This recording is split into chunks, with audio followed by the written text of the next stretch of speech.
교회에서 4달에 걸쳐서 하나님 나라 관점으로 성경을 비관하고 성경 전체를 읽도록 이렇게 강의하고 있거든요. 근데 여기서 하나 배워서 이제 하라라고 이렇게 제가 팁을 얻었습니다. 그리고 인터넷에 보니까 이렇게 나와 있어요. 4가지. 4가지 한번 읽어볼까요? 목표가. 근데 이거하고 다르네요. 일단 저는 인터넷에 하셔서 이걸로 준비를 했으니까 일단 한번 읽어보실까요? 시작. 나라를 이해하고 소망한다. 2번째, 찬양, 말씀, 기도로 균형 있는 그리스도인이 된다. 3번째, 고등학교 생활을 말씀의 능력으로 말미암아 살아간다. 4번째, 최소 1명의 영혼을 구원한다. 아주 굉장히 좋은 목표를 가지고 있습니다. 앞으로 이제 오늘은 사도행전 12장까지 할 계획이고요. 다음 주에 13장부터 마지막 할 계획이에요. 지금 그거를 이제 사도행전 2, 사도행전 2 이렇게 될 건데, 사도행전 하나님 나라라고 그렇게 저는 제목을 정했습니다. 그러면 사도행전 하나님 나라를 한번 세자로 줄여보겠어요. 세자로 줄이시는 분에게 오늘 제가 선물을 받았어요. 오, 누가 맨 먼저 했어? 맨 먼저 하신 분, 맨 먼저 하신 분, 응? 맨 먼저 하신 분, 네, 알아서 나오세요. 맨 먼저. 선생님이 하셨어요. 그리고 앞으로 성경 읽으시는데 굉장히 도움이 되는 큰 지도입니다. 하나는 신약과 구약 전체를 연결하는 지도고요. 하나는 이스라엘 지도예요. 행하라. 내 고등부라 이렇게 잘할 줄 알았습니다. 우리 부장 선생님도 채팅방에서 대답하고 있는 사람 찾아보고 채팅방에서도 됩니다. 그러면 하나님 나라 관점으로 볼 거기 때문에 하나님 나라를 보시면, 저는 지금까지 하나님 나라 교관 이렇게 썼었어요. 근데 이제 앞으로는 하라예요. 하라. 하나님 나라 교관인데, 하나님 나라는 언제부터 하나님께서 계획하셨는가? 하나님께서 이 땅에 하나님 나라를 세우실 계획을 가지시고 창조를 하셨어요. 그 이루어질 나라가 어떤 모습이냐? 요한계시록 21장, 22장의 모습이에요. 그래서 앞으로 성경을 읽으실 때는 요한계시록 21장, 22장을 먼저 읽으시고 창세기로 들어가시는 거예요. 하나님께서 이런 계획을 가지시고 이렇게 창조를 하셨구나. 그런데 곧바로 아담이 하나님과의 약속을 깨물어 말미암아 자기가 하나님 노릇하려고 하나님 나라가 단절이 되었습니다. 그런데 하나님께서는 이 땅에 하나님 나라 세우는 것이 하나님의 계획이기 때문에 다시 한 명을 선택하지요. 그 한 명이 누구일까요? 아브라함을 선택을 하세요. 그리고 하나님 나라를 세워줄 것을 약속을 합니다. 그거를 언약이라고 해요. 그래서 하나님 나라는 계속 언약이라는 틀 속에서 계속 이어져 가게 될 것입니다. 이때는 한 사람을 선택해서 하나님 나라를 약속하셨는데, 하나님 나라니까 백성이 있어야 되겠죠. 얼굴을 땅을 보지 마시고 저를 보든지 화면을 보시든지, 그렇게 해주시면 좋겠어요. 제가 고등부라 그래도 안심하고 왔어요. 중등부에서 와 사달라 그러면 제가 고려를 했을 거예요. 고등부는 성인의 준에서 제가 간절하고 저를 보시던 화면을 보시던 하셨으면 좋겠어요. 왜냐하면 저는 좀 고약해요. 시선이 안 마주치면 강의를 안 하고 싶은 이런 사람이에요. 지금 바이블 칼레지에서 줌으로 강의를 하고 있거든요. 90 몇 명 들어있어요. 근데 그분들에게 강의 시간에 다 비디오 켜라고 그래요. 왜냐하면 제가 어떻게 하고 있는지 보아야 되기 때문에. 그래도 안 켜야 하는 사람이 좀 있긴 있는데, 근데 제가 워낙 강조를 하니까 비디오를 다 켜고 있습니다. 대학교에서는 대부분 안 켜고 있다고 그래요. 안 켜고 있으니까 그러면 손을 비춰라 카메라로 내가 필기 하는 거. 그런데 저는 그걸 용납 못하고 다 켜라고 하니까 양해하고, 이번 주로 끝나는 게 아니잖아요. 다음 주에 또 만나야 되니까 그렇게 해주셨으면 좋겠어요. 한 명으로는 민족이 되지 않습니다. 나라가 될 수가 없습니다. 그래서 하나님께서 아브라함에게 약속하신 땅, 민족, 그리고 주권자는 하나님. 그래서 이제 애굽에 가서 하나님께서 한 민족으로 태동시켰어요. 첫 출발이 요셉이 형제들의 시기에 의해서 팔리는 것입니다. 원래 성경은 구약부터 읽어와야지 신약에서 어떤 내용인지 알게 되는데, 어쨌든 그래서 짧게라도 이것을 알려드려야 되겠다. 그래서 이걸 하고 있는 거예요. 시내산에서 이스라엘 백성들과 장정만 60만이니까 학자들은 약 200만 명이라고 했죠. 200만 명이면 한 나라가 되지요. 오늘 이 지구상에 있는 어떤 나라는 몇몇 명도 한 나라가 되거든요. 그리고 땅이 지금 이 광야가 아니에요. 하나님이 약속하신 땅이 가나안 땅이에요. 그래서 가나안 땅에 들어가기 전에 요단강 건너가기 전에 모압이라는 곳에서 이 언약을 다시 한번 확인합니다. 그리고 이제 가나안 땅에 들어가서 세겜이라는 곳에 가서 언약을 다시 백성들에게 확인시켜라. 계속 언약이라는 틀로 하나님 나라가 흘러가고 있어요. 그리고 이제 왕정 시대로 들어갑니다. 하나님께서 다윗을 통해서 내가 네 왕권을 영원토록 경국케 할 것이다 라고 약속을 주셨어요.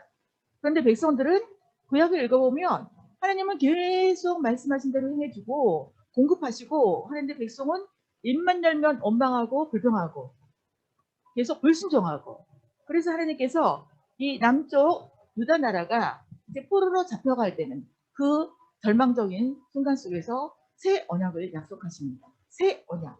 그러면 새 언약은 누구냐? 여기가 중간기 400년 침묵기로 들어가요. 성경에 기록되지 않아요. 그래서 구약과 신약 중간기라고 하기도 하고, 하나님께 더 이상 말씀도 안 하시고 성경은 기록되지 않기 때문에 침묵기라고 하기도 하고, 구약과 신약의 중간의 역사이기 때문에 중간기 약 400년이 지나갑니다. 400년이 지나가고 하나님께서 구약에서 계속 약속하셨던 예수님이 이 땅에 태어나세요. 그리고 예수님이 이제 돌아가시기 전날에 제자들과 마지막 만찬, 이거는 최후의 만찬이 아니라 정확하게 말하면 6월절 만찬이에요. 그 6월절은 뭔가 또 구약에서 연결되겠죠? 이래서 구약과 연결시켜야 되는 거예요. 6월절 만찬에 이 포도주와 떡이 돌아가는데 포도주를 돌리면서 예수께서 이것은 내 피로 세우는 무슨 언약이다? 새 언약이다. 그럼 구약에서 새 언약이란 누구를 보내주겠다는 약속인 거예요? 네, 그렇게 하시면 돼요. 제가 물어보면 대답을 해주시면 돼요. 예수님을 보내주시겠다고 약속하셨고, 예수님이 내가 바로 구약에서 약속된 새 언약이다 라고 확인을 해주세요. 예수님이 확인해 주세요. 그리고 예수님이 죽으시고 이제 부활하신 이후에 이제 뭐가 탄생되냐? 교회가 탄생됩니다. 교회가 탄생되는 그 역사가 바로 어디에 기록되어 있냐? 어디에 기록되어 있을까요? 어디에요? 네, 선생님만 말씀하세요. 선생님 말고 학생들이 좀 아직도 2개나 더 남았어요. 선물이. 네, 어디에 기록되어 있을까요? 사도행전. 선생님 말씀하셨기 때문에 선생님 이제 답변하지 마시고 가만히 참아주세요. 네, 사도행전에 기록되어 있습니다. 그리고 이 사도행전 오늘부터 우리가 다음 주까지 공부하고 읽을 거예요. 이것을 하나님의 관점이라고 합니다. 저는 성경을 복잡하게 설명하지 않아요. 2가지로 딱 나눕니다. 하나는 하나님의 관점이고, 하나님의 관점, 하나님께서 말씀하신 그대로 성취시켜 나가시는 걸 믿고 순종하는 거. 그게 하나님의 관점으로 사는 거예요. 하나님의 관점의 반대는 무슨 관점일까요? 두자예요. 하관? 사관? 말고 좀 더 쉽게 제가 의도하는 바대로 계속 말해보세요. 저는 하관과 이것으로 나눕니다. 벌써 지금 누가 이 관점으로 돌아갔는가 하면 벌써 첫 인간부터 이 관점으로 돌아갔어요. 네, 안 나오네요. 네 관점이에요. 성경의 역사 인물을 보면 하나님의 관점으로 지금 살고 있는가, 내 관점으로 살고 있는가, 그것을 보면 분명합니다. 이제 이번 주에도 지금 우리 전사님께서 이번 주에는 미디어 금식을 좀 합시다 라고 제안하셨어요. 그러면 어떤 게 하나님의 관점일까요? 미디어 금식을 하십시다라고 제안하고 여러분에게 적용할 것을 요청하셨어요. 그러면 미디어 어떻게 하는 게 하나님의 관점일까요? 미디어 금식하는 거예요. 그러면 내 관점은 무엇일까요? 그래도 나 이걸 해야지 라고 자꾸 열어보는 거. 그리고 이전 주하고 똑같이 열어보는 거. 그렇다면 내 관점이죠. 저는 이제 앞으로 내 관점은 보라색으로 쓸 거예요. 그냥 제 편의상 제 마음대로 쓰는 거예요. 이거는 내 관점은 보라색이에요. 그리고 굉장히 선이 많지요. 그러니까 내가 하고자 하는 방법들이 많은 거예요. 하나님의 관점은 하나님 사랑함으로 그렇게 순종해 나가는 거. 성경은 이 2가지 관점을 말을 하고 있습니다. 그러니까 여러분들이 성경을 몰라도 내가 뭔가를 해야 될 건데 이걸 해야 될까 말아야 될까 그걸로 고민하지 마시고 이렇게 하는 게 하나님의 관점일까 이렇게 하는 게 내 관점일까 그거를 한번 연관시켜보면 곧바로 답이 나옵니다. 그렇다면 끄덕끄덕 아니면 도리도리 반응을 좀 해주세요. 끄덕끄덕? 네, 끄덕끄덕. 네, 지금 예수님께서 이제 죽으시고 부활하시고 승천하셨어요. 승천하시기 전에 이 땅에서 40일간 오셨습니다. 40일간. 부활하고 그냥 어디로 날아간 게 아니고 이 땅에 40일간 사람들을 만나주셨어요.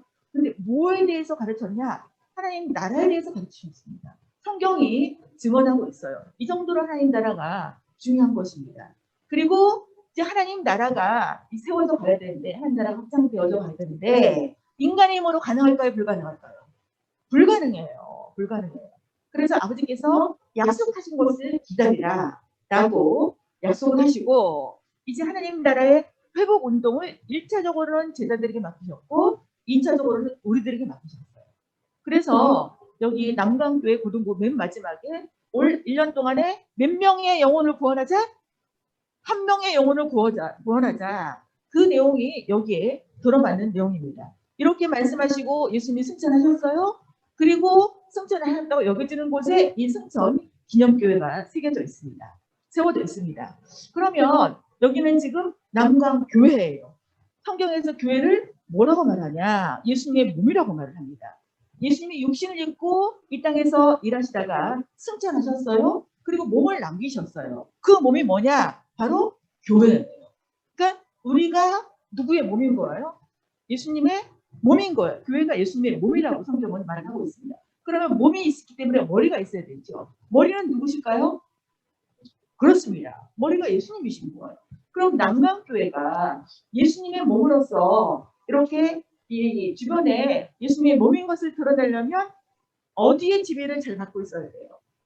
그렇죠? 머리에. 그럼 전도사님만 머리에 지배를 받으면 부동부는 다 머리에 지배를 받게 될까요?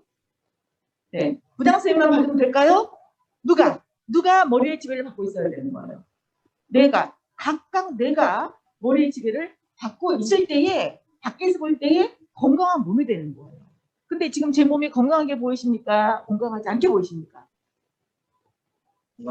건강하게 보이죠? 쳐다봐야 될 때 쳐다보고, 손 올려야 될 때 올리고, 네, 이렇게 말해야 될 때 말하고. 그러면 제 머리의 지배를 잘 받고 있는 거예요, 몸이. 근데 육신이 이 머리의 지배를 잘 안 받는 증세, 손이 돌아가고 발이 돌아가고 이렇게 몸을 이렇게 흔들고 이런 증세를 뭐라고 그러죠? 무슨 마비? 뇌성마비. 뇌성마비가 머리는 인식은 그대로 해요. 어떤 사람들은 보통 사람보다 훨씬 더 머리가 영리한 사람이 있어요. 근데 단순히 이 몸이 머리의 지배를 받지 않는 거예요. 그거를 뇌성마비라고 해요. 그러면 우리 남강교회 고등부가 한 사람이라도 머리 대신 예수 그리스도의 지배를 안 받고 있다면 밖에서 볼 때에 남강교회 고등부가 무슨 고등부가 같이 보일까요? 뇌성밥이 고등부 같이 보이는 거예요. 누구 때문에? 네, 어떤 나 때문에? 그 머리의 지배를 안 받고 내 맘대로 내관적으로 살아가는 나 때문에 남강교회 고등부가 뇌성밥이 고등부가 되는 거예요. 그러니까 심각하게 생각하셔야 되는 거예요. 만약에 내 몸이 머리의 지배를 안 받는다면 난 뇌성마비가 되는 거예요. 마찬가지로 오래 신앙생활에서 머리의 지배를 받지 않으면 뇌성마비가 되는 거예요. 이번 주에는 여러분들에게 우리 전도사님을 통해서 이번 주에는 미디어 금식 좀 해보십시다. 이게 이제 우리가 뇌성마비 교회에서 뇌성마비 운동에서 벗어날 수 있는 굉장히 중요한 한 주라고 생각해 볼 수가 있겠습니다. 그러면 40일 동안 하나에 대해서 가르치셨어요. 그래서 여러분들의 목표가 하나를 이해하고 소망한다. 하나님 나라를 이해하고 소망하는 거예요. 그냥 여기다 목표로 적어놓기만 뭐 하겠습니까? 하나님 나라가 무엇인지 알아요. 하나님 나라란 무엇일까요? 하나님의 다스림을 받는 것. 내가 하나님의 다스림을 받고 있으면 지금 내가 있는 곳이 무슨 나라가 되는 겁니까? 하나님 나라가 되는 거예요. 하나님 나라가 보여요? 안 보여요? 눈으로? 안 보여요. 그러나 내가 하나님의 다스림 속에 들어가 있으면 내가 하나님 나라로 살아가는 것이고 내 주변이 하나님 나라를 경험하게 되는 거예요. 하나님 나라를 이해하고 소망하셔야 돼요. 나는 무슨 나라 백성이다? 하나님 나라 백성이다. 두 번째, 아버지께서 약속하신 것을 기다리라. 기다리려면 아버지가 누구신지를 잘 알아야 되겠죠. 하나님은 아버지가 누구신지를 잘 알려면 뭐를 열어야 되는 거예요? 뭐를 열어야 돼요? 네, 성경. 제일 크게 말했기 때문에 크게 말하는 사람. 선물 드리겠습니다. 네. 제 귀에 제일 크게 들어가요. 기회가 하나 남았어요. 네, 성경을 열어야 돼요, 성경을. 아까 잠깐 전도사님께서 말씀하시는데 고등부를 그동안 성경을 계속 읽혀왔다. 그래서 정말 최고로 잘한 게 성경을 읽힌 거예요. 그러니까 말씀의 능력으로 말미암아 살아간다. 이게 아버지를 잘 알아야지 아버지의 다스림을 받고 그 아버지의 다스림 받는 것이 무슨 능력으로 나타나는지 우리가 잘 알 수 있게 되어집니다. 이제 하나님 나라 회복운동 오른손에 맡기 이거는 여러분들이 올 연말까지 최소 몇 명? 한 명의 영혼을 권한다. 갑자기 야 교회 가자 그래서 가는 게 아니에요. 그러니까 한 명을 정해놓고 기도하고 접촉하고 만나고 대화하고 선물도 주고 이렇게 할 때에 그리고 내가 뇌동마비 고등부가 아니라 온전한 건강한 고등부로 보여줄 때에 우리 교회 한번 가볼까? 그리고 크리스마스 때 늦게까지 가장 늦게까지 크리스마스 때까지는 한 명의 영혼을 구원할 수 있다는 거. 이게 우리 남강교회 고등부가 되어야 된다는 그런 목표이긴 합니다. 그러면 신약으로 들어가서 신약의 맨 처음에 무슨 내용이냐? 예수님의 이름이 임마누엘이라는 거예요. 임마누엘 뜻이 무엇이죠? 손 들고. 예수님의 임마누엘 뜻이 뭐예요?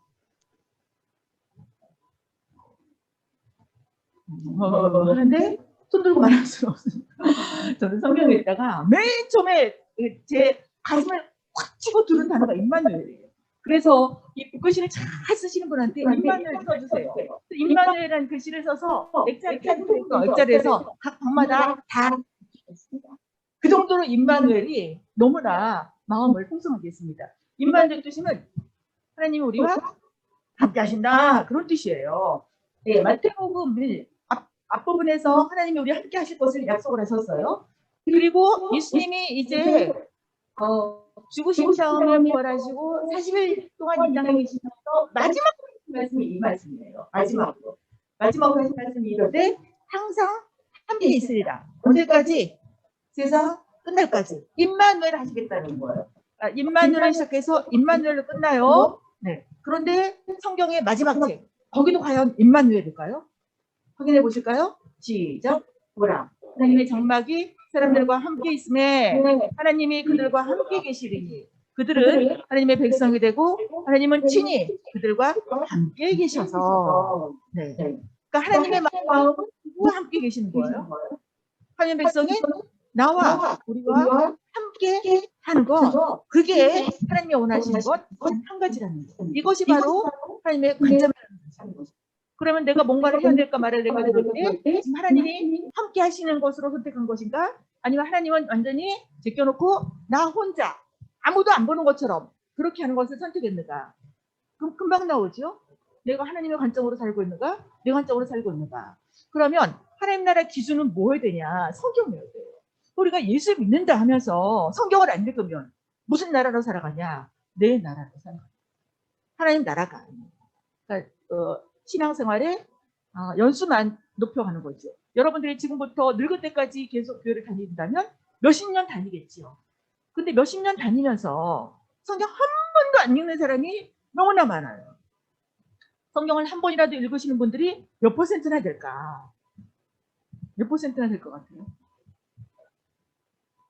그리고 여러분들은 예배 시간에 성경 봐주시는 분이 많아서 그래도 양호한 교회다. 양호한 고등부다라는 생각을 했습니다.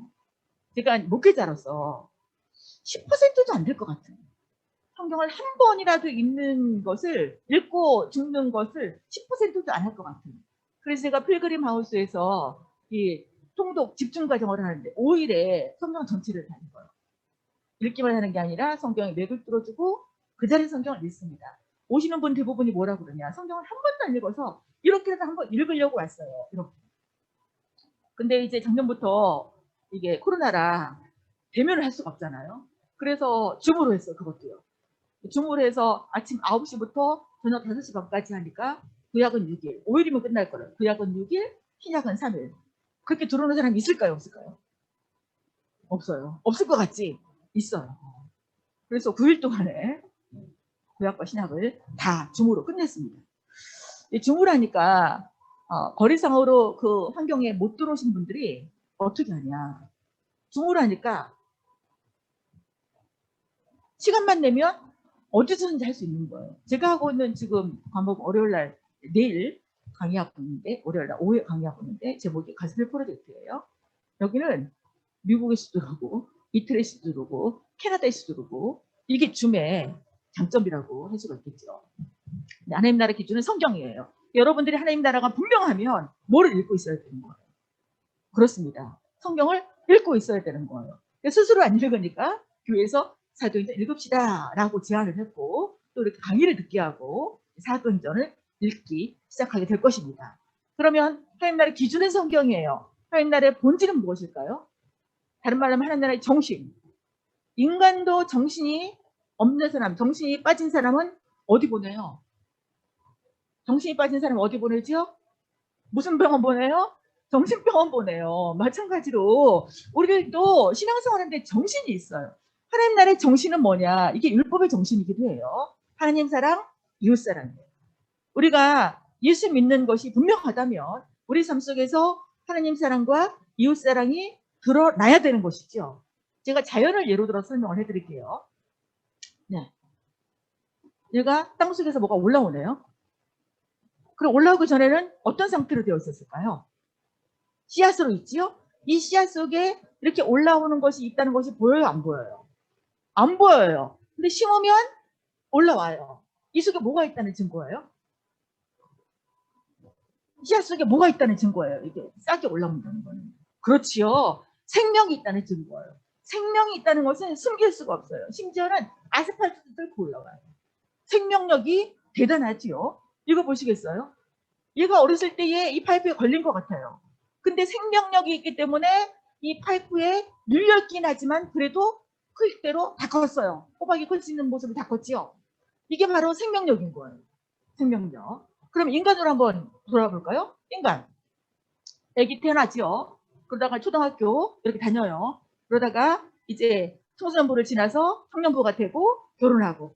이게 다 무슨 증거지요? 생명이 있다는 증거예요. 마찬가지로 우리들도 예수 그리스도 믿고 생명이 내 안에 있다면 반드시 뭐가 드러나야 되는 거예요. 삶이 드러나야 되는 거예요. 무엇으로? 하나님 사랑, 이웃 사랑으로. 말만이 아닌, 개념만이 아닌 그것이 실제로 삶 속에서 드러나야 된다. 어디에 근거해서? 성경에 근거해서. 저는 이 성경을 죽을 때까지 읽으라고 하는 사람이에요. 지난 주간에 어느 교회에서 4개월 동안 이제 통독을 다 끝냈어요. 거기도 이제 주일날 뭐 코로나 때문에 뭐 비대면 뭐 되면 왔다 갔다 하다가 줌으로도 하다가 결국은 주일날 오후에 몇 시간을 그 강의로 바꿔줬어요. 예배 시간이니까 모일 수 있었죠. 거기에 누가 왔는지 아십니까? 초등학교 5학년, 중학교 2학년, 고등학교 2학년. 그런 애들이 6명이 왔어요. 그 6명이 한 조가 되었습니다. 물론 이제 고등학교 2학년 된 애들은 고등학교 3학년 됐고 초등학교 애가 이제 중학교 1학년 올라갔고 거기 중2도 2명인가 3명이 있었어요. 중2. 북한에서 못 쳐들어온 중2. 걔네들이 성경을 읽고 있었습니다. 그래서 제가 이제 거기서 계속 최소 4번을 해야 됩니다.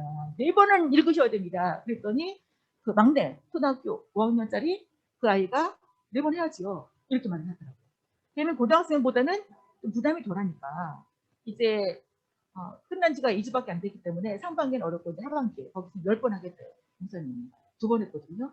10번을 계속 하겠다는 거예요. 왜냐하면 성경이 한 번, 2번 읽어가지고 되는 책이 아니기 때문에. 왜냐하면 성경대로 살아가야 되는데 성경을 읽지 않으면 살아요, 못 살아요? 못 살고 안 살아요. 그럼 누구 멋대로 사는 거지요? 내 멋대로, 내 관점으로 사는 거예요. 그럼 뭐만 다르냐? 종교활동하는 것만 달라요. 주일날 다른 애들은 집에서 자거나 놀거나 공부하거나 학원 가거나. 그런데 이제 우리들은 주일날 교회당으로 오는 거. 요거 한 가지만 다르고 다른 것이 전혀 없는 그런 삶을 살아가기 때문에 이 사회가 교회를 비난하게 된 것이죠. 그 말은 무슨 말이냐? 너희 교회가 내 손맛 교회야. 우리가 원하는 것은 건전한 모습의 몸을 보여주는 거야. 보고 싶은 거야. 그렇게 좀 살아주겠니? 라고 사회에서 요청을 하는 것입니다. 그것이 이제 비난으로 나오는 것이죠. 저기 필그림 하우스에 가면 철로역정 코스가 있습니다. 존 버년이 철로역정을 기록했죠. 철로역정이라는 책은 성경 다음으로 스테디셀러예요. 우리나라에서는 성경보다 더 먼저 들어왔어요. 철로역정. 초기에 60년대, 70년대 부흥사 목사님들이 주로 철로역정 내용으로 부흥회를 엄청나게 부흥 운동을 벌였지요. 이 코스에 이런 조각상이 있는 곳은 아마 우리나라밖에 없을 거예요. 영국에도 이런 조각상이 없어요. 철로역정이 거기에 굉장히 복잡하고 인물들이 굉장히 많이 나오는데 그 중에서 중요한 내용만 거기에 코스로 적는데 이건 뭐냐면 지금 이렇게 보는 이 사람이 프리스턴이에요. 프리스턴이 장차 망할 성이라는 그 청천벽력 같은 그 메시지를 듣고 이제 자기 집에서 나옵니다. 그리고 이제 하나님 나라를 향해서 순례를 하고 있는 거예요. 근데 바로 직전에 고난의 언덕을 넘어왔어요. 우리가 인생을 살다 보면 고난이 없을 수가 없죠. 여러분들은 뭐 청소년으로서 그동안 겪었던 고난이 있을 거고 작년을 작년대로 지금까지 겪었던 고난이 다 끝나지 않고 앞으로도 고난이 없으리라는 보장이 없어요. 문 좀 열어놓으세요. 약간 더워요. 그런데 이 고난의 언덕을 넘어와서 얼마나 힘들겠어요. 근데 길 옆에 이 증자가 있는 거예요. 그래서 잠깐 쉬어가자. 앉았습니다. 너무 힘들었기 때문에 여러분처럼 슬슬 돌다가 네, 눈을 뜨세요. 돌다가 그냥 깜빡 잠이 들었어요. 깊은 잠에 들었습니다. 그러다가 놀래서 일어나서 오 내가 너무 많이 잤구나. 그리고 가던 순례길을 갑니다. 그런데 한참 갔는데 손에 쥐어있던 게 없는 거예요. 손에 뭐가 쥐어있어야 되냐. 성경. 십자가 언덕에서 앞으로는 이 성경을 붙들고 살아가세요라고 두루마리 성경 두루마리를 줬어요. 근데 저 자면서 성경 두루마리를 땅에 떨어뜨린 거예요. 그래서 갔다가 간 것만큼 다시 와서 보니까 어디에 떨어져 있냐. 자다가 떨어진 거예요. 성경 두루마리. 그럼 존 버넌이 이 지점에서 이거를 내용을 말한 것이 이유가 무엇일까? 우리가 영적인 잠이 들면 가장 먼저 일어나는 현상이 성경을 상실하는 거예요. 성경을 안 펴는 거예요. 성경을 안 읽는 거예요. 그렇다면 우리가 가지고 있는 성경, 이제 성경 속으로 들어가겠습니다. 우리가 가지고 있는 성경이 연대순일까요? 주제별일까요? 손 들고 얘기하세요. 확실하신 분 손 들어서 얘기하세요. 연대순으로 기록되어 있을까요? 주제별로 기록되어 있을까요? 확실하지 않으십니까?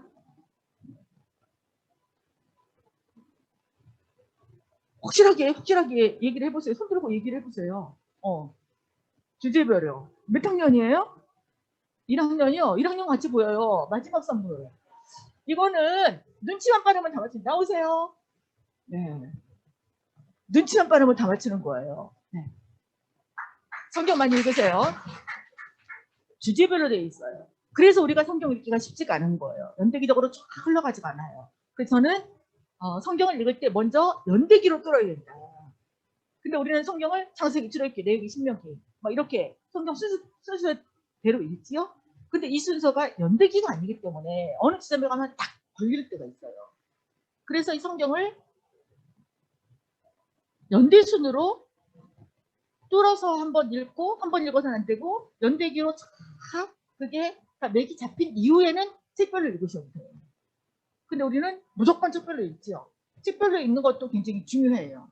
근데 저는 개인적으로 연대별로 읽는 것입니다. 우리가 신약 사도행전을 읽을 거기 때문에 지금 여기까지가 복음서예요. 복음서. 그 다음에 여기가 사도행전이에요. 신약의 역사는 사도행전까지예요. 그럼 나머지는 다 서신서는 어디에 들어가냐? 서신서는 이 역사 속에서 상황 속에서 그 서신서가 나온 겁니다. 그래서 이 역사를 읽고 이 성경을 읽어야 되겠죠. 배경을 읽고 성경을 읽어야 되죠. 근데 우리는 사도행전 다 읽고 그다음에 롬 고중 보고갈 에필고 이렇게 성경 순서대로 읽습니다. 그렇기 때문에 구약보다는 덜하지만 성경 내용이 딱 안 와닿는 그런 경향이 없지 않아 있습니다. 이렇게 주제 역사로 되어 있고 신약은 서신서로 되어 있고 예언서는 한 권이에요. 신약 주제로 되어 있어요. 우리가 가지고 있는 것은 주제로 편집되어 있어요. 그러면 구약은 어떨까요? 구약은 주제별로 되어 있을까요? 연대순으로 되어 있을까요? 구약도 똑같아요. 똑같이 주제별로 되어 있어요. 그렇게 앞부분 창출내민신 십사로 삼상하 왕상하 대상하 스은의 17권 약자로 한 거예요. 방언을 말한 게 아니라 성경 17권을 읊어드린 거예요. 17권이 역사예요. 구약 역사는 에서로 끝이 나요. 그럼 그 나머지 책들 39권 빼기 17권 하면 몇 권 남았죠? 산수 39 빼기 17 22가 남지요. 22권은 다 어디 속에 들어가야 되냐? 역사 속에 들어가야 되는 거예요. 시가서 역시 잠전하 이것도 역사적인 정황 속에서 나온 거예요. 그 다음에 우리 예언서가 뒤에 17권 쪼르르 있는데 예언서는 더더욱 그 역사적인 배경을 알고 읽어야지 우리가 제대로 그 의미를 알 수가 있습니다. 그래서 시가서도 역사를 읽고 예를 들자면 다윗이 사울에게 쫓겨다녔어요. 그리고 거기서 나온 시가 있거든요. 그러면 그 역사 배경을 읽고 시를 읽으면 시가 훨씬 더 많이 감동이 되고 잘 깨달아지겠죠. 압살롬에게 반역당하고 쫓김 당했어요. 그때 또 시를 써요. 그러면 배경을 읽고 20편을 읽으면 20편이 무슨 말을 하는지 그냥 알아듣게 되겠죠. 이런 식으로 예언서도 마찬가지예요. 이것도 역사 속에서 역사를 먼저 읽고 이 예언서를 읽게 됩니다. 이렇게 우리가 성경을 스토리 라인으로 맥을 잡을 필요가 있어요. 그러면 이 스토리 라인, 스토리 순서를 알았다고 우리 믿음이 좋아질까요? 스토리 순서를 알았다고 믿음이 좋아지는 게 아니에요. 그러니까 스토리마다 사건마다 하나님께서 우리에게 주시고자 하는 메시지가 있어요.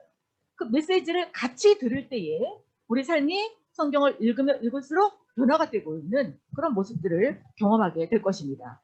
그래서 구약도 역사가 에스더로 끝이 나지요. 이 시가서, 이 예언서들이 다 역사 속에서 읽게 돼요. 이렇게 읽으면 성경이 재미있을까요? 재미가 무지하게 없을까요?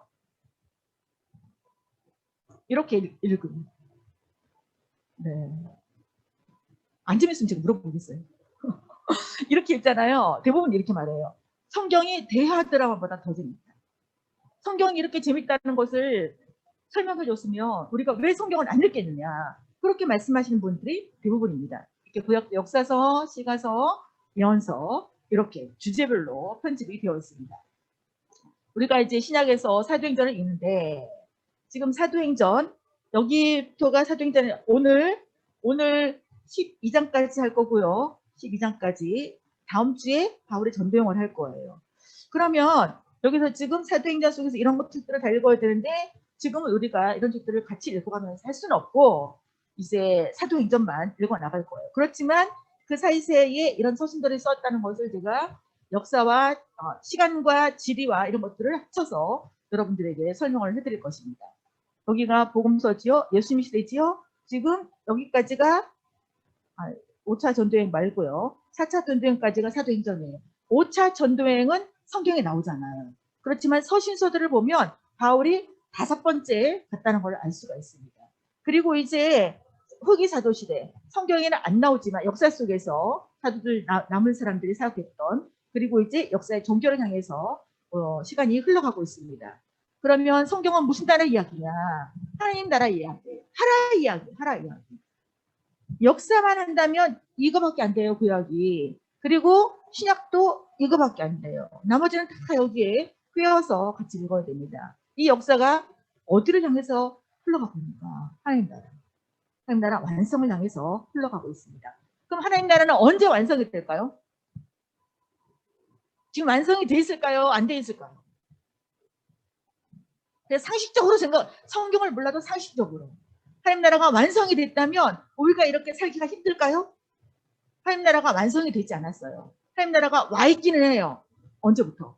예수님이 이 땅에 오실 때부터 하나님 나라가 와 있기는 해요. 그러나 완성은 안 됐어요. 언제 완성이 될까요? 예수님 재림하시면 어떤 모습으로 완성이 될까요? 죄가 들어오기 전에 에덴 동산 1, 2장의 상태. 그래서 예수님 재림하시면 하나님 나라가 완성된다는 것은 에덴 에로의 회복이에요. 죄가 들어오기 전의 상태. 그래서 이 성경은 하나님 나라 이야기인데 창조와 새 창조 이야기이기도 합니다. 그리고 그 틀 안에서 언약과 새 언약, 아까 새 언약 보셨죠? 새 언약 이야기해요. 그리고 예수 그리스도를 믿는 그리스도인인 우리가 새 언약 백성으로 살아가도록 하는 이야기. 그 이야기가 바로 성경 내용입니다. 그럼 이제 사도행전으로 들어가 볼까요? 사도행전 저자는 누구일까요? 누가. 네. 누가가 또 무슨 책도 썼죠? 누가복음. 그러면 우리가 상식적으로 누가복음과 사도행전이 연결되어 있구나. 그거를 알 수 있겠지요. 저자는 누가예요. 기록 연대는 언제쯤이냐? 주후 62년 내지 63년경. 왜냐하면 뭐 예루살렘 멸망하고 이런 내용이 없기 때문에 그 이유는 아니라는 것을 알 수가 있어요. 그러니까 약 30년 어간의 사건들을 기록을 하고 있습니다. 예수님 승천하신 이후로부터 바울이 로마의 감옥에 가택연금된 상태 거기까지 기록을 하고 있습니다. 그럼 왜 기록했을까? 왜 누가가 사도행전을 기록했을까? 기록 목적이 뭐냐면 복음이 어떻게 확장되어져 나가는지를 분명하게 보여줘요. 다른 말로 하면 하나님 나라가 예루살렘으로부터 땅끝까지 퍼져나가는 것을 증거해주고 있습니다. 그리고 이것이 누구의 주권 속에서 이루어지고 있는가? 하나님의 주권 속에서 이루어지고 있고 성취되고 있고 그것을 보여주고자 합니다. 그리고 그 당시에 기독교들에게 적대적이었던 이방 종교에 대해서 기독교를 변호하고자 하는 이런 목적도 있었습니다. 그러면 사도행전 특징은 무엇일까요? 사도행전의 특징은 아까 말씀드린 것처럼 무슨 책과 연결이에요? 누가복음과 연결이에요. 그러면 신약의 역사를 읽으면 무슨 책 읽고 무슨 책 읽으면 끝이 날까요? 누가복음 읽고 사도행전 읽으면 신약의 역사는 끝이 나는 거예요. 네, 그리고 지리적인 확장을 분명하게 보여주고 있어요. 그러니까 성경을 문자로만 읽으면 안 되고 공간도 우리가 따라가야 되고 공간은 뭐가 없으면 의미가 없냐. 시간이 없으면 의미가 없어요. 시간도 공간이 없으면 의미가 없습니다. 그래서 예루살렘부터 로마의 심장부까지 지리가 펼쳐지는 걸 볼 수 있어요. 그러니까 다음 주에는 지리 이런 내용들이 많이 나올 거예요. 그리고 믿는 자가 계속 증가된다는 것을 말을 해주고 있어요. 수가 많아진다. 백성들의 수가 많아진다는 것은 무슨 나라가 확장되고 있다는 걸 보여준 걸까요? 하나님 나라가 확장되고 있는 거예요. 사도행전을 읽을 때에 하나님 나라가 확장되고 있구나. 그 표적이 일어나고 기사가 일어나고 죽었던 자가 살아나고 이 모든 것들이 무슨 나라가 임했다는 증거일까요? 그렇습니다. 하나님 나라가 임한 증거로 그렇게 보셔야 돼요. 복음서에서도 마찬가지예요. 예수님이 기적을 일으키셨네? 예수님이 죽은 자를 살리셨네? 예수님이 병을 고치셨네?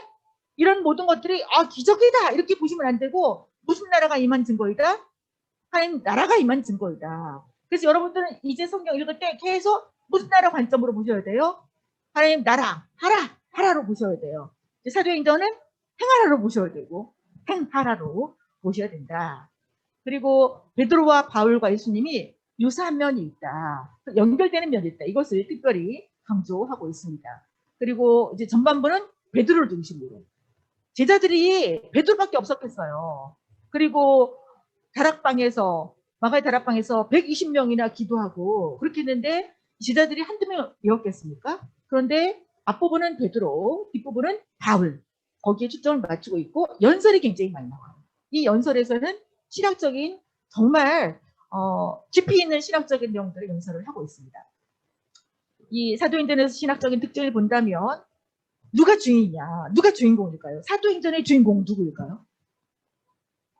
눈치만 빠르면 다 맞춘다고 말씀드렸죠. 보여주고 지금 물어보잖아요. 사도행전은 누가 주인공일까요? 네, 사도행전이니까 사도가 주인공이라고 생각하기가 쉬워요. 그런데 부활하신 예수 그리스도가 주인공이에요. 그럼 부활하신 예수 그리스도만 나올까요?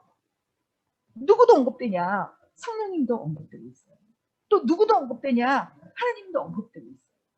근데 이 사도행전에서는 하나님의 주권만 강조하는 게 아니고 인간의 책임도 동등하게 강조를 하고 있습니다.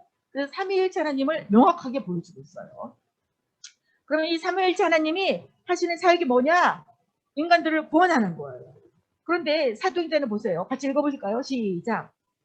나라는 구원받은 자들의 순종을 통해 이루어져 갑니다. 하나님 나라는 구원받은 사람의 무엇을 통해? 순종을 통해서. 순종이면 하관일까요? 내관일까요? 하관이지요. 네, 하관이에요. 네. 하나님의 관점으로 순종할 때에 하나님 나라를 경험하게 되어지고 내 주변에 있는 사람도 하나님이 살아계시는구나. 저 친구를 보니까 하나님이 살아계시네? 그걸 보고 그 친구가 우리 교회 가자. 그럴 때에 오기가 쉬울까요? 안 오기가 쉬울까요? 오기가 쉽지요. 그 여러분들이 1년에 한 명도 못한다. 그럼 하나님 나라로 사는 것을 보여준 거예요? 안 보여준 거예요? 안 보여준 거예요. 그게 지금 우리의 현주소예요. 이제 구조를 좀 보시겠습니다. 사회행정 구조를 보시면 그게 이렇게 세 부분으로 나뉘어져 있습니다. 세 부분. 보세요. 지리적인 확장을 보여주고 있다 그랬죠. 앞부분은요. 예루살렘이에요. 예루살렘. 지금 이 모든 사건이 예루살렘에서 일어났거든요.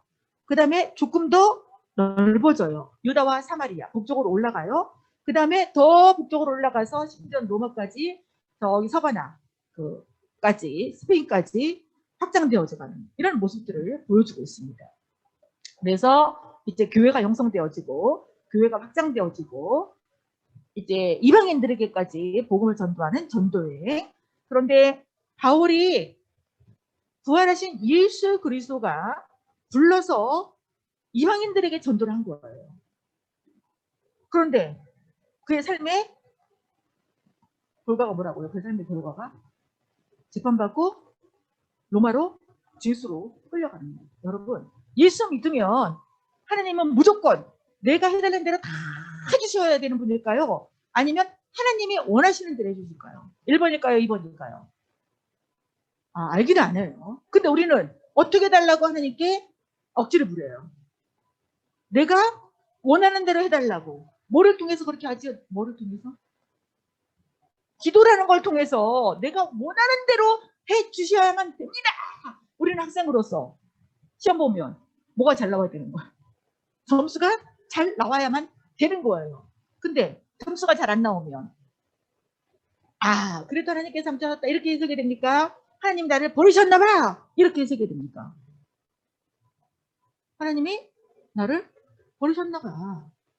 지금 누구 멋대로 조종하고 있죠? 내가 누구를?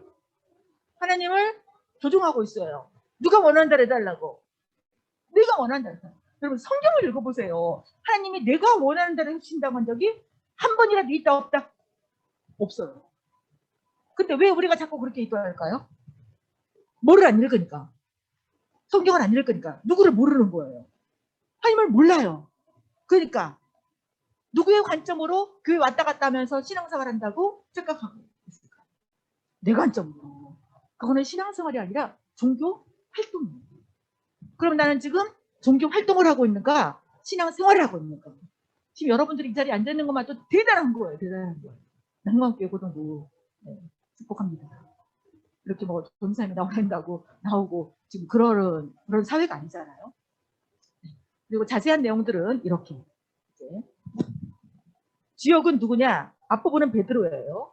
그리고 이제 8장부터는 빌립과 베드로가 같이 지역이 됩니다. 그리고 뒷부분은 바울이 완전히 지역이 됩니다. 보세요. 앞부분에서 하나님 나라에 대해서 말해요. 이 하나님 나라는 예수 그리스도가 하나님 나라 증거한 것을 보여주고 있습니다. 그런데 이제 이 제자들은 스스로 그렇게 살아갈 수가 없어요.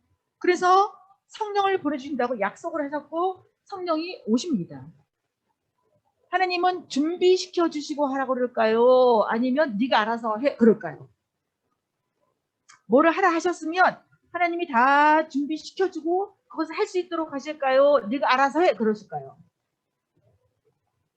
네. 하나님은 그러신 분이에요. 그러니까 내가 뭐를 할 줄 알아서 하는 것이 아니라 하나님이 하라고 하면 그리고 발을 내디디면 하나님이 준비시켜서 누구의 일을 하실까요? 하나님의 일을 하시는 거예요. 내가 하나님의 일을 하는 게 아니라 하나님이 나를 통해서 누구의 일을 하신다고요? 하나님의 일을 하시는 거예요. 그럼 우리는 누구에게 사용받았지요? 하나님에게 사용받았지요. 그럼 누구를 경험하게 될까요? 그렇습니다. 근데 우리는 항상 신앙생활을 누구로부터 출발해요? 나로부터 출발하죠. 우리 신앙생활은 나로부터 출발하는 게 아니라 하나님으로부터 출발하는 것입니다. 이게 달라요. 그러면 하나님이 누구신지를 잘 알아야지 하나님으로부터 출발하겠죠. 근데 하나님을 모르니까 누구로부터 출발할 수밖에 없어요? 나로부터 출발할 수밖에 없어요. 여러분 성경을 읽으십시오. 숙제를 내드려 다음 주에도 오기 때문에 숙제를 내드리는데 어쨌든 이번 주와 다음 주 안으로 성경을 사도행전을 다 읽는데 제 욕심으로는 이번 주에 사도행전을 다 읽는 거예요. 그 다음에 다음 주에 사도행전을 한 번 더 읽는 거예요. 이게 너무 부담스럽다. 그럼 2주간에 걸쳐서 사도행전을 다 읽는 거예요. 이거는 전사님과 부장 선생님 이렇게 하셔서 우리 학생들에게 숙제를 주셨으면 좋겠어요. 분명히 이렇게 시작해야 되는 거예요.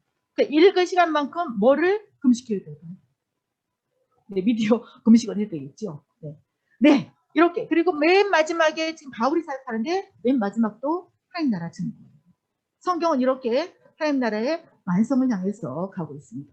예수님이 이렇게 하나님 나라 일을 말씀하셨고 예수님이 약속하신 거 기다려. 그랬더니 제자들이 이때니까 뭐가 이때야? 이스라엘 회복이 이때입니까? 근데 지금 내 관점이지요. 지금 제자들이 예수님과 3년간 숙식하며 집중 훈련 받았어요. 이걸 우리가 일주일에 한 번씩을 하면 평생 훈련받은 것과 같은 시간입니다. 근데 아직도 지금 누구의 관점을 찾지 못하고 누구의 관점으로 물어보고 있어요? 이게 인간이에요. 이게. 신앙이란 하루아침에 팍 올라가는 게 아니에요. 그러니까 말씀을 통해서 배우고 읽고 계속 이렇게 속으로 공동체 모이고 예배 드리고 하면서 이렇게 신앙이 성숙이 되고 하나님이 누구신지를 잘 알아가게 되는 것입니다. 예수님이 뭐라는 줄 아세요? 예수님은 내가 질문하는 것을 답해 주실까요? 본인이 하고 싶은 말을 하실까요? 하나님은 내가 질문하는 걸 답하실까요? 아니면 하나님이 하시고 싶은 말씀만 하실까요? 질문에 답해줄 것 같으세요? 성경을 보세요. 하박국 보세요. 지금 바벨론이 쳐들어올 거예요. 왜? 그리고 뭐뭐 하기 때문이야 라고 대답해 주셔야 되잖아요. 근데 뭐라고 대답하시는지 아십니까? 의인은 믿음으로 사는 거예요. 여기도 이때입니까? 그러니까 뭐라는 줄 아세요? 그거 네가 알 바 아니야. 그리고 다음에 하신 말씀이 이 말씀이에요. 시작. 오직 성령이 너에게 임하시면 너희가 권능을 받고 예루살렘과 온 유대와 사마리아와 땅끝까지 이르러 뭐가 되리라? 내 증인이 되리라. 그러면 성령이 임하는 것과 무엇이 연결되어 있어요? 증인되는 것과 연결이 되어 있어요. 그럼 여기서 증인이라는 것은요. 여러분 다이너마이트 아시죠? 다이너마이트? 다이너마이트가 이 단어에서 나온 거예요. 듀나미스예요. 듀나미스. 다이너마이트와 같은 폭발력이 있는 그것을 경험할 수 있다는 거예요. 어떤 상황 속에서? 어떤 상황 속에서? 증인되는 상황 속에서 그걸 경험할 수 있다. 근데 우리는 증인되는 역할, 전도를 안 하니까 이게 다이너마이트가 활력이 있다는 것을 경험을 못해요. 못해요. 그러니까 신앙생활이 시들시들 할 수밖에 없지요. 여기서 1년에 최소 한 명 전도하자. 이거는 지금 이 내 속에 들어있는 성령의 능력을 경험하도록 교회가 안 나요. 그래서 여러분들이 정말 여기 나오신 여러분들이 연말에 가서는 꼭 한 명씩을 전도하고 하나님이 주신 이 듀나미스가 있구나. 그걸 경험하고 신앙의 진 일부할 수 있는 귀한 여러분 되시기를 축복합니다. 아멘. 이 말씀을 하시고 올라가셨어요. 그런데 천사들이 뭘 쳐다보고 있니? 여러분들이 본 그대로 다시 오실 거야. 저는 성경을 읽으면서 이거를 굉장히 강조합니다. 제가 강의하는 것에 잠언처럼 하나님이 말씀하시면 반드시 이루어집니다. 구약에서부터 계속 이거를 확인하고 또 확인하고 또 확인하고 또 확인할 수가 있어요. 제가 하나님이 말씀하시면 그럼 여러분은 반드시 이루십니다. 읽어보세요. 시작. 하나님이 말씀하시면 아침 안 먹었어요? 안 먹었어도 반드시에다가 액센트를 넣는 거예요. 반드시 이루십니다. 이렇게 해보세요. 하나님 말씀하시면 네, 반드시 이루세요. 그러면 재림 반드시 할까요? 안 할까요? 반드시 이룬다고 해놓고는 지금 확신이 없잖아요. 반드시 이루시기 때문에 재림 분명히 하십니다. 예수님이 초림, 아기로 오신 것이 분명하게 이루어진 것처럼 재림 분명히 이루어집니다. 예수님 재림하면 하나님 나라가 완성이 되겠습니다. 뭐가 없는 사 죄와 죄의 세력이 없는 창세기 1장과 같은 상태. 그 상태가 하나님 나라가 완성된 상태입니다. 이게 이제 하나님의 관점이에요. 네. 그리고 이것이 성령이 너에게 임하신 권능을 받고 상태가 예루살렘이 여기입니다. 그 다음에 유대 덮어지지요. 사마리아 덮어지지요. 그 다음에 땅끝까지 이르러 늘 증인이 되리라. 이렇게 하셨어요. 이렇게 하시고 예수님 승천하셨어요. 그 말씀을 듣고 기다리라 하니까 제자들이 모여서 이제 뭐하냐 기도를 하고 있습니다. 약속하신 것이 임할 때까지 기도를 하라는 거예요. 그러니까 이 시간이 얼마인지 몰라요. 근데 아까 예수님이 부활하시고 며칠 동안 이 땅에 계셨다고 그랬어요. 며칠 동안? 40일. 구약에서 혹시 오순절이라고 들어보셨어요? 오순절? 레위기의 절기 중에 오순절이라고 했어요. 오순. 오순은 무엇이죠? 10이 5개예요. 그러면 며칠이죠? 50일이죠. 50일이에요. 그러면 여기서 40일간 계시고 승천하셨어요. 내가 약속하신 것을 기다려. 그런데 성경은 오순절에 성령이 임했다고 성경이 분명히 증언하고 있어요. 구약에 있었던 절기 중에 오순절이 신약의 사도행전 이전에서 성취가 됩니다. 절기도 다 성취가 되어집니다. 예수님이 6월절에 양으로 죽으셨고 6월절 다음 첫 안식일 다음 날이 초실절이에요. 초실절에 부활하셨고 이거는 구약의 레위기를 다 설명을 드렸죠. 그것이 다 성취되고 있는 모습을 보여줍니다. 그런데 여기 예수님을 팔아먹었던 그렇게 예수님께서 기회를 많이 주셨어요. 돌아오시는 기회를. 근데 끝까지 안 돌아왔어요. 그리고 예수님을 결국 팔았어요. 그 유다는 어떻게 되었을까요? 네, 몸을 달아서 죽었습니다. 이게 바로 내 관점의 결말이에요. 제가 구약에서부터 계속 보아오고 있는데 성경은 내 관점의 결말은 희망의 지름길이다. 그걸 보여주고 있어요.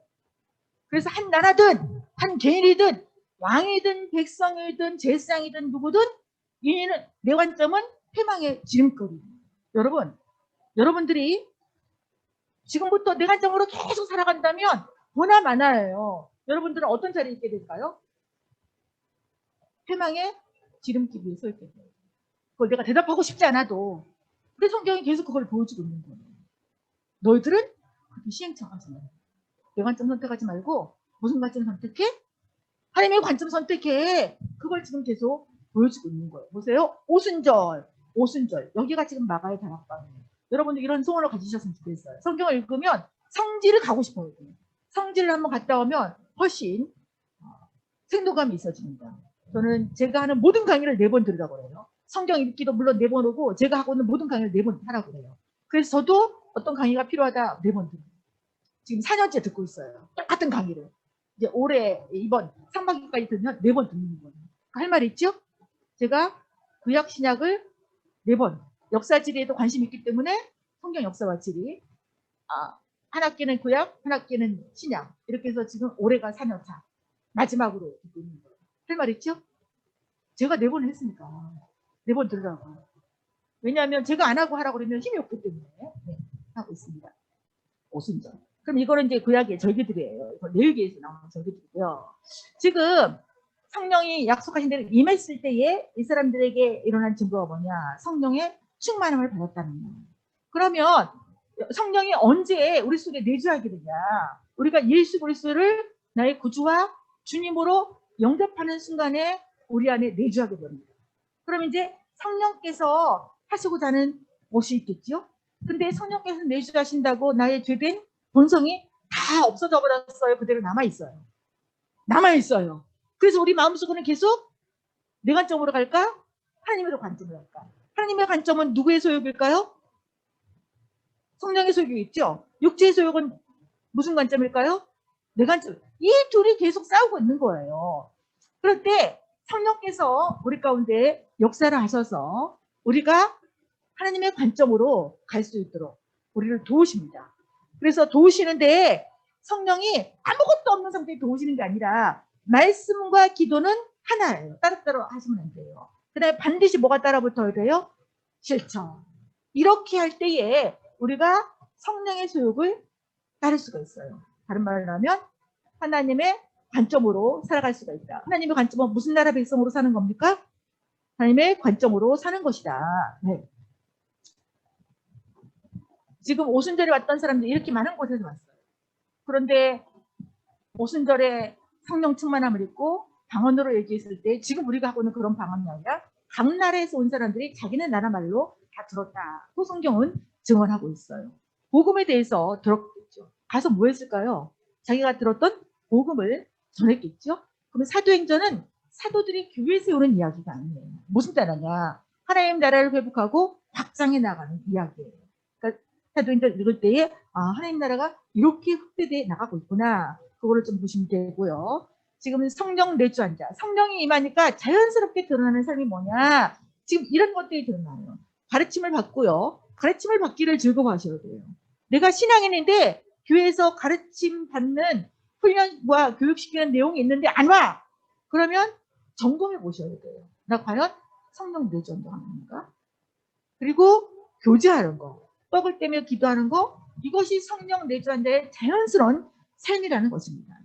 그리고 이제 성령의 충만을 받으니까 성령께서 안진뱅이도 일으키게 하시고 베드로가 일으키신 거예요. 하나님이 베드로를 통해서 하나님의 일을 하신 거예요. 네, 그러면 교만해질 이유가 있어요, 없어요? 없어요. 근데 우리는 항상 내가 있기 때문에 교만해지는 거예요. 내가 있기 때문에 누군가 나를 알아주지 않으면 마음에 섭섭함이 있고, 그리고 이제 교회를 슬슬 떠나가고 아주 떠나가거든요. 이런 경향이 없지 않아 있습니다. 이렇게 안진뱅이 옥주 주셨어요. 무슨 나라가 임한 거예요? 네, 하나님 나라가 임한 거예요. 그리고 이제 지금 그 교제가 끝난 것이 아니라 일어나는 현상이 뭐냐면 물건을 서로 통용해요. 내가 가지고 있는 걸 내놔요. 그래서 없어서 못 먹고 살고 이런 사람들이 같이 먹고 살 수도 이런 일들이 드러나요. 그래서 필요를 따라 나눠주네요. 그럼 여러분들은 지금 여러분들이 가진 것 중에서 좀 손을 펴서 주머니를 열어서 필요한 사람들에게 흘러 보내고 있습니까? 아니야, 나는 부모님께 용돈 받아 사니까 나는 아직 그렇게 할 수가 없어. 이렇게 살고 계십니까?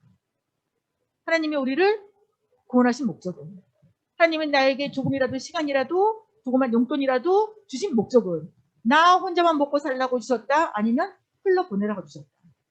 흘러 보내라고 주셨다. 이게 무슨 나라 관점인 거예요? 하나님 관점인 거예요. 여러분들이 어렸을 때부터 이것을 실험할 때에 나중에 장년이 되었을 때에 자연스럽게 할 수가 있는 것입니다. 여기서 지금 보면 지금 제자들이 성령 받고 사역을 계속하고 있어요. 그러면 시온의 대로가 열려야 되는 거 아닙니까? 이렇게 열심히 하고 있으니까 만사형통 해야 되는 거 아니에요? 우리가 원하는 게 뭐예요? 그렇게 열심히 하면 이렇게 주일날 어디 안 가고 교회 나와 있어. 그러면 내가 원하는 거 해주셔야 되잖아. 그게 누구의 마음에 있는 거예요? 내 마음에 있는 거지요. 그리고 만사형통 해야지. 근데 보세요. 지금 뭐가 찾아왔어요? 실현. 우리 저 밖에 체포당하고 투옥되고 재판하고 매질당하고, 그 다음에 이건 이제 외부적인 그런 박해예요. 내부적으로는 또 아나니와 삽비라가 거짓말하고, 그 다음에 구제 뭐 우리 그 과부가 구제를 덜 받았어, 이런 뭐 분쟁이 일어나고 원망하고 이런 일들이 생겨요. 하라고 해서 했는데 여러분, 그럼 하나님이 하라고 해서 그 일을 했는데 이런 어려움들이 온단 말이에요. 그럼 여러분 그 일을 계속 하고 싶어요, 안 하고 싶어요? 본성적으로 정답 말하지 마요. 안 하고 싶은 게 우리 본성이잖아요. 그러면 하나님이 우리를 죽이려고 그렇게 그런 일 가운데 들어가게 하셨을까요? 우리를 살리려고 그런 일을 통과하게 하셨을까요? 아시겠지요? 그럼 분명히 하나님의 목적과 계획이 있을까요? 없을까요? 있겠지요. 내가 더 잘 알아요? 하나님이 더 잘 알아요? 하나님이 더 잘 알아요. 그러니까 우리는 누구를 아는 길로 가시면 되는 거예요? 하나님을. 뭐를 열어야 돼요? 성경을 열어야지. 하나님을 아는데 성경을 안 열고 어떻게 하나님을 알겠습니까? 보세요. 그리고 또 스테반은 구약으로부터 성경을 풀어서 설교를, 주옥 같은 설교를 했어요. 그 결과가 뭔지 아세요? 돌마다 죽었어요. 지금 이게 하라는 걸 했는데 이런 일들이 생기는 거예요. 이게 지금 스테반이 돌마다 죽는 그런 그림이에요. 그런데 돌마다 죽을 때에 이 사람, 하나님이 이 사람을 준비시켰어요. 이 사람이 누구냐? 바로 바울. 지금 옷을 가지고 있죠. 옷을 가지고 있는 사람이 이 모든 사건의 주동자입니다. 그러니까 바울이 주동자예요. 바울은 완전히 사람 죽이는 일에 참여했던 사람이에요. 근데 훗날에 뒷부분, 사도행 뒷부분은 누가 주인공이에요? 바울이 주인공이라 주역으로 일을 하는 거 볼 수가 있지. 그러니까 하나님이 하시는 일이 이런 거예요. 그러니까 우리는 하나님이 이 일들을 어떻게 하시나 이런 것들을 볼 수 있는 영적인 안목이 있어야 돼요. 이게 이제 어렸을 때부터 청소년기부터 이것들을 우리가 가질 때에 일상에 나와서 제대로 살아갈 수가 있는 것이죠. 지금 밖에 나가니까 예루살렘에 더 이상 있을 수가 없죠. 그래서 사마리아 더 북쪽으로 올라갔어요.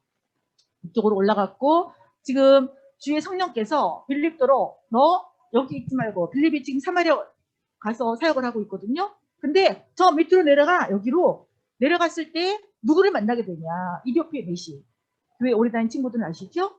이디오피아에서 왔어요. 절기를 지키러 예루살렘에. 굉장히 먼 거리 온 거죠. 근데 여기 가는 거를 지금 이사야서를 읽고 있는데 내용이 무슨 내용인지 몰라요. 그러니까 하나님의 성령이 누구를 보낸 거예요? 빌립을 보낸 거예요. 빌립은 여기서 지금 성공적으로 일을 하고 있어요. 내기부라는 것은 사람들이 살 수 없는 곳이에요. 여러분 가고 싶어요? 안 가고 싶어요? 안 가고 싶죠. 여기서 성공적으로 살아가고 있는데 거기 사람도 없는데 왜 가요? 이거는 지금 무슨 관점으로 돌아간 겁니까? 내 관점. 우리가 신앙생활 한다면서 얼마나 내 관점으로 많이 돌아가고 있는지. 근데 하나님의 관점으로 순종만 하면 누구를 경험하게 되어져요? 하나님을 경험하게 되어져요. 하나님을 경험하면 너무 기분 좋을까요? 기분이 무지하게 나쁠까요?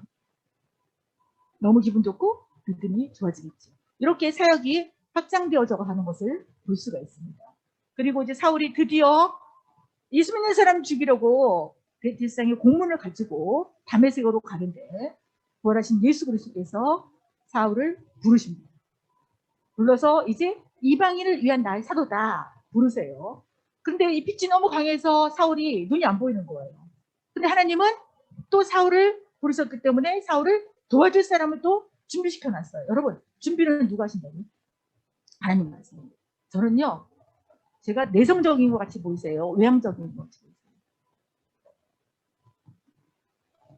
내성적으로 보여요? 무지하게 내성적인 사람이에요. 지금도 일주일 동안 말 안 하고 살아도 아무렇지도 않은 사람이에요. 저같이 내성적인 사람이 있을까요? 그렇게 없을 거예요. 그런 사람 별로 없어요. 그런데 다른 사람 앞에서 말하는 사람을 하지. 하나님이 저에게 가르쳐야 돼. 라고 그렇게 저한테 마음에 감동을 주셨을 때 나 말 못하는데요? 그리고 그때 한 발을 내딛지 않았다니. 제가 은퇴하고도 지금 가르치고 있거든요. 다른 사람은 은퇴하고 할 일이 없어요. 저는 은퇴하고도 이렇게 가르치고 다니고 있어요. 누가 준비시켜 주셨을까요? 여러분이 뭔가를 하라고 했을 때 나 준비 안 됐어요! 그렇게 말하고 싶으면 저를 기억하세요. 그 사람보다 하나님이 준비시켜서 지금까지 쓰시고 있대요. 제 나이가 지금 68세. 다른 사람 다 집에서 놀고 먹어요. 할 일 없이. 저는 지금도 다니죠. 누가 준비시켜서? 하나님이. 네. 이렇게 바울을 아까 사람 죽이는 사람이었는데 준비시켜서 이방인을 위한 사도로 이렇게 쓰시고 있고 바울을 도울 사람을 또 붙여주세요. 그러니까 필요하면 하나님이 또 다른 도울 사람을 붙여주시는 것이죠. 그리고 이제 베드로가 사역을 해요. 그러니까 여기 예루살렘에 있다가 예루살렘에서 계속 어느 쪽으로 지금 나가고 있냐? 서쪽으로. 서쪽으로 지금 복음이 더 확장되어져 가고 있는 모습을 보여주고 있습니다. 루다에서 정품병 고치고 무슨 나라가 임한 거죠? 하나님 나라. 도로가 죽었어요? 살렸어요? 죽었는데 살렸어요. 무슨 나라에 임한 거예요? 네. 그리고 이제 고넬료에게도 하나님께서 개입하시고 베드로에게도 개입하셔서 드디어 이방인인 고넬료가 뭐를 받게 되는 사건이 일어났냐. 이방인인 고넬료가 성령을 받는 사건이에요. 지금까지는 누구에게 증거됐어요? 유대인들에게. 근데 이제 누구에게로 넘어가고 있어요? 네, 이방인에게로 넘어가고 있어요. 그래서 이 성령 받음이 유대인만 아니라 이방인에게까지 이렇게 역사가 일어났다는 것을 예루살렘 교회에 가서 증거하고 있습니다. 근데 그러기 전에 이 환상 가운데 먹어라. 그런데 베드로가 지금 못 먹습니다. 베드로가 아직도 무슨 관점으로? 네, 그렇습니다. 그럼 이랬던 제자들이 그리고 복음서에서 예수님이 십자가에 가시니까 다 도망갔어요? 그런데 사도행전에서는 이렇게 열심히 지금 사역을 하고 있습니다. 매실당하고 감옥에 갇히고 이렇게 이런 상황들을 당하는데도 지금 사역을 계속하고 있어요. 무슨 차이일까요? 무슨 차이? 무슨 차이일까요? 복음서의 제자들과 사도행전의 제자들 무슨 차이일까요? 뭐가 이런 차이를 만들어낼까요? 생각 안 해보셨어요? 아까 사진 있잖아요. 오순절에서 무슨 사건이 일어났어요? 성령이 임하셨죠. 그러면 인간 베드로가 생각하고 있는 것입니까? 성령님이 베드로를 통해서 일하는 것입니다. 그렇지요. 이 차이예요. 그러니까 성령이 내주하신 것과 인간적으로 열심히 하는 것, 이렇게 차이가 있다는 거. 그런 것을 경험하고도 아직도 지금 그럴 수 없습니다 라고 자기 의가 발동하고 있어요. 내가 깨끗하게 한 것을 너희가 더럽다고 하지 말아라. 이게 하나님의 관점인 거예요. 여러분, 항상 이게 충돌이 일어나거든요.